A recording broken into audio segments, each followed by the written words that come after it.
Chapter 20. Magic is the simplest thing. Why do you think those two Urgles were still in Yazuak? Asked Eragon, after they had been on the trail for a while. There doesn't seem to be any reason for them to have stayed behind.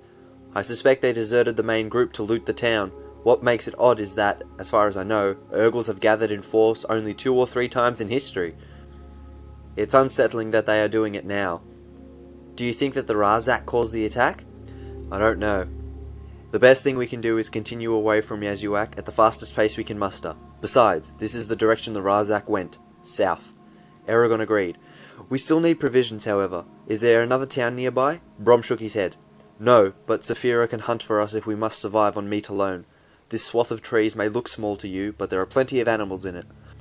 The river is the only source of water for many miles around, so most of the plains animals come here to drink. We won't starve. Eragon remained quiet, satisfied with Brom's answer. As they rode, loud birds darted around them, and the river rushed by peacefully. It was a noisy place, full of life and energy. Eragon asked, How did that Urgle get you? Things were happening so fast I didn't see. Bad luck, really, grumbled Brom.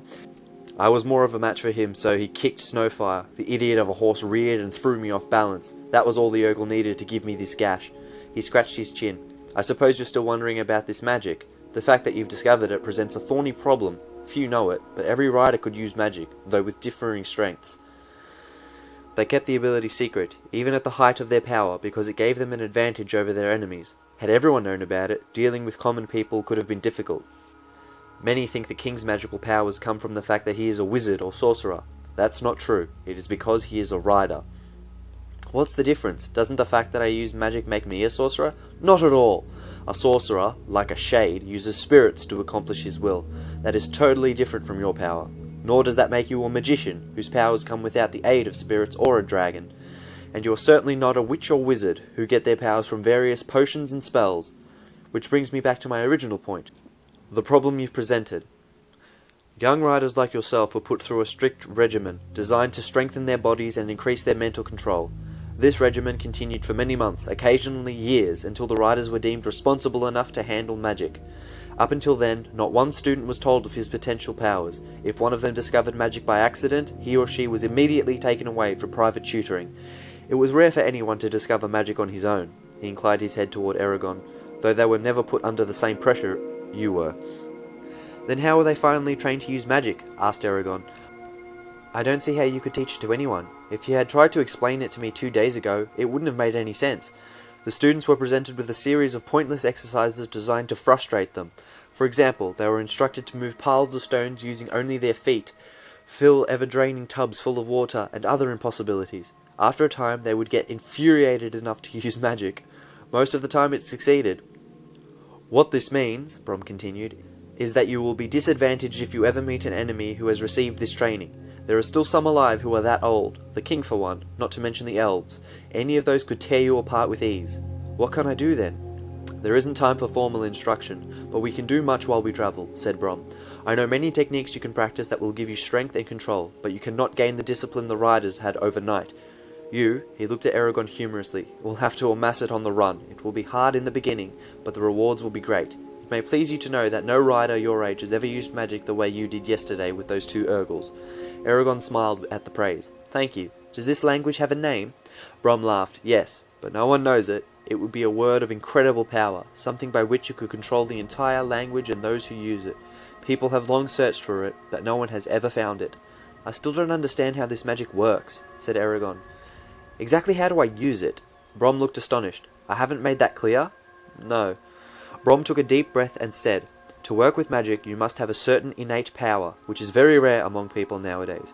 You also have to be able to summon this power at will. Once it is called upon, you have to use it or let it fade away. Understood? Now, if you wish to employ the power, you must utter the word or phrase of the ancient language that describes your intent. For example, if you hadn't said Brisinga yesterday, nothing would have happened. So I'm limited by my knowledge of this language. Exactly, crowed Brom. Also, while speaking it, it's impossible to practice deceit.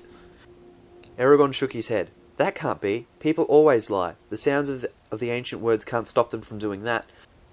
Brom cocked an eyebrow and said, Feather blaka eka weonata niat hiana ono blaka eom et lam. A bird suddenly flitted from a branch and landed on his hand.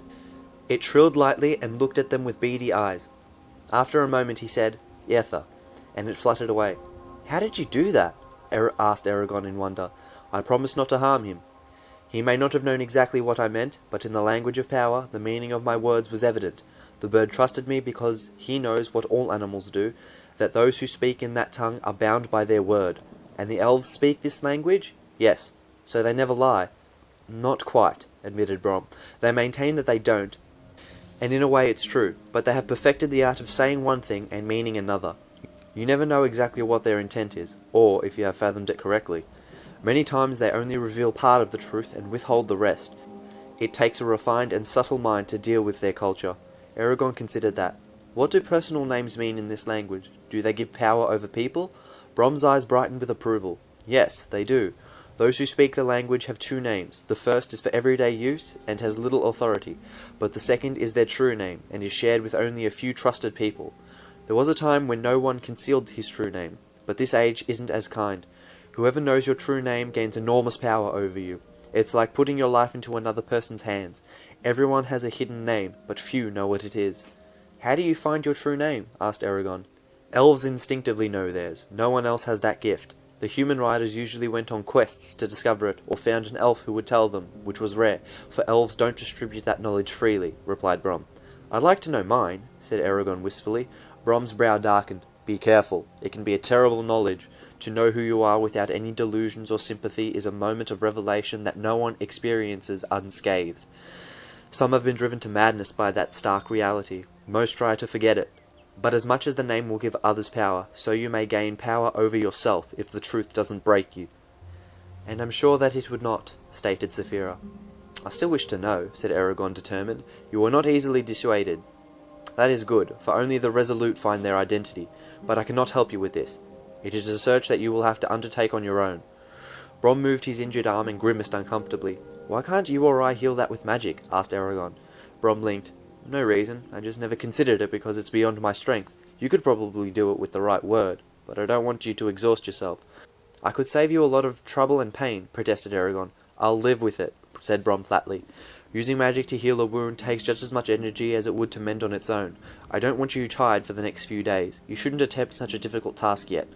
Still, if it's possible to fix your arm, could I bring someone back from the dead? The question surprised Brom, but he answered quickly. Remember what I said about projects that will kill you. This is one of them. Riders were forbidden to try and resurrect the dead, for their own safety. There is an abyss beyond life where magic means nothing. If you reach into it, your strength will flee and your soul will fade into darkness. Wizards, sorcerers, and riders all have failed and died on that threshold. Stick with what's possible. Cuts, bruises, maybe some broken bones, but definitely not dead people. Eragon frowned. This is a lot more complex than I thought. Exactly, said Brom. And if you don't understand what you're doing, you'll try something too big and die. He twisted in his saddle and swooped down. Grabbing a handful of pebbles from the ground, with effort he righted himself, then discarded all but one of the rocks. See this pebble? Yes? Take it.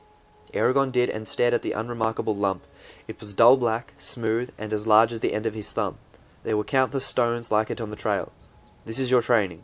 Eragon looked back at him confused. I don't understand. Of course you don't, said Brom impatiently. That's why I'm teaching you, and not the other way round. Now stop talking or we'll never get anywhere. What I want you to do is to lift the rock off your palm and hold it in the air for as long as you can. The words you're going to use are Stena-Riser. Say them. Stena-Riser. Good. Go ahead and try. Eragon focused sourly on the pebble, searching his mind for any hint of the energy that had burned in him the day before. The stone remained motionless as he stared at it, sweating and frustrated. How am I supposed to do this? Finally, he crossed his arms and snapped. This is impossible!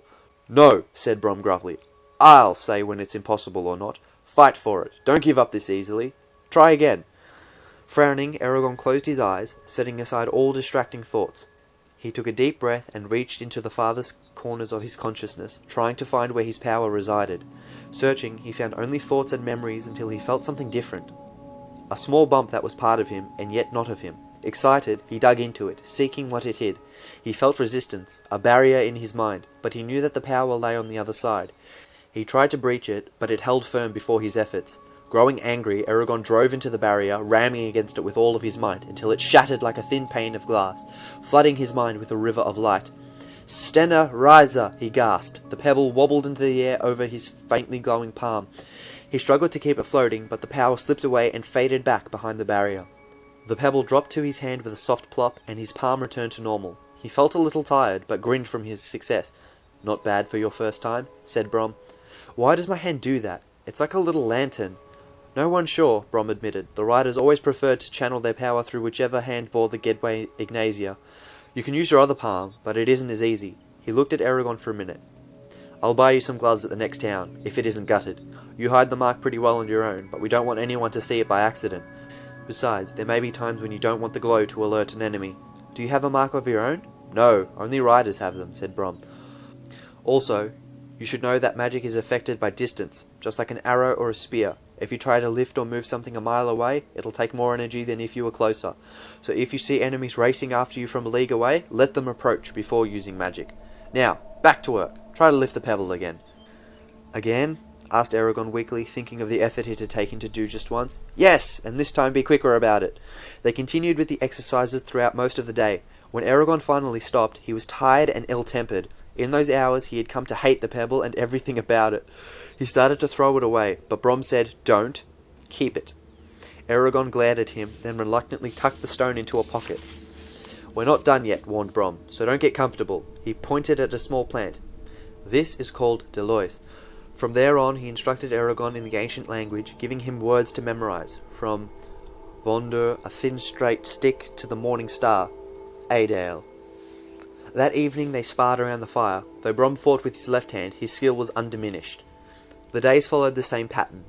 First, Eragon struggled to learn the ancient words and to manipulate the pebble. Then, in the evening, he trained against Brom with the fake swords. Eragon was in constant discomfort, but he gradually began to change, almost without noticing. Soon the pebble no longer wobbled when he lifted it. He mastered the first exercises Brom gave him and undertook harder ones, and his knowledge of the ancient language grew. In their sparring, Eragon gained confidence and speed, striking like a snake. His blows became heavier and his arm no longer trembled when he warded off attacks. The clashes lasted longer and he learned how to fend off Brom. Now, when he went to sleep, Eragon was not the only one with bruises. Saphira continued to grow as well, but more slowly than before. Her extended flights along with periodic hunts kept her fit and healthy. She was taller than the horses now, and much longer. Because of her size and the way her scales sparkled, she was altogether too visible. Brom and Eragon worried about it, but they could not convince her to allow dirt to obscure her scintillating hide. They continued south, tracking the Razak. It frustrated Eragon that no matter how fast they went, the Razak always stayed a few days ahead of them. At times he was ready to give up, but then they would find some mark or print that would renew his hope. There were no signs of habitation along the Ninor or in the plains, leaving the three companions undisturbed as the days slipped by. Finally, they neared Darret, the first village since Yazuak. The night before they reached the village, Eragon's dreams were especially vivid. He saw Garrow and Roran at home, sitting in the destroyed kitchen. They asked him for help rebuilding the farm, but he only shook his head with a pang of longing in his heart. "I'm tracking your killers," he whispered to his uncle. Garrow looked at him askance and demanded, "Do I look dead to you?" "I can't help you," said Eragon softly, feeling tears in his eyes. There was a sudden roar, and Garrow transformed into the Razak. "Then die!" they hissed, and leapt at Eragon. He woke up feeling ill, and watched the stars slowly turn in the sky. "All will be well, little one," said Saphira gently.